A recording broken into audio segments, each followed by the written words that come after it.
A few weeks back, I created a short about Mobi files, Kindle Previewer, and Scrivener. This is the long version of that video and what you can expect if you want to create Mobi files rather than EPUBs.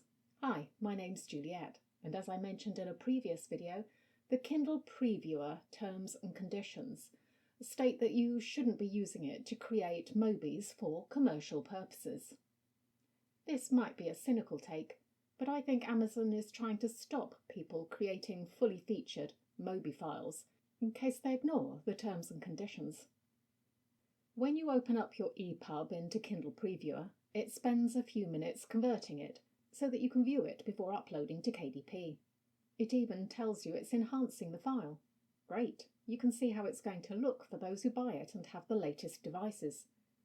If you also look at the EPUB, this is in Adobe Digital Editions, they match. All well and good. However, if you use Kindle Previewer's function to export the EPUB as a Mobi file, you get a message telling you that it will export a version that is for sideloading to older Kindle devices. In other words, not fully featured. When you create a Mobi file from Scrivener 3 for Windows, it uses Kindle Previewer to create the file. Yes, you've got it. For that reason, it doesn't create the fully featured file. You get the same result as if you'd exported from Kindle Previewer.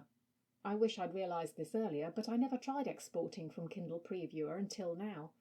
And for the book I was creating, it did matter. The main difference, as far as I can see from the document I was creating, there may well be other things, is that bold text seems to disappear when it's implemented directly in the main text. So a highlighted word, for example, or a title that you've adjusted in Compile.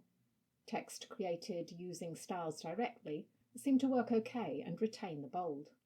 For me, this was a real pain, as I wanted to highlight text and have everyone be able to see that.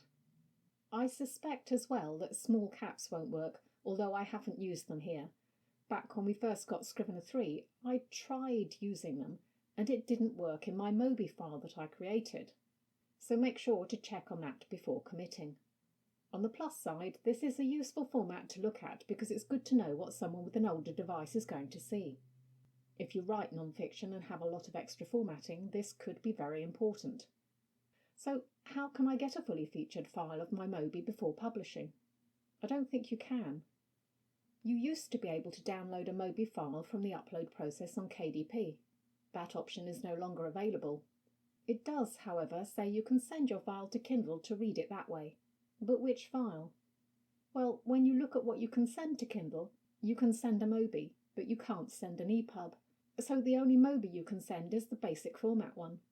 And round the circle we go. So my main takeaways are, don't use bold to define something to highlight it, unless you use bold and italics together. Otherwise it may not show on an older device. If you do want to use bold on its own, only use it for titles and make sure it's a style. And do create a Mobi file from Kindle Previewer so that you can look at it on the app or on your Kindle device and see how someone with an older device might be perceiving your ebook. If you want to know how to sideload your Mobi file onto a new Kindle device, check out this video here.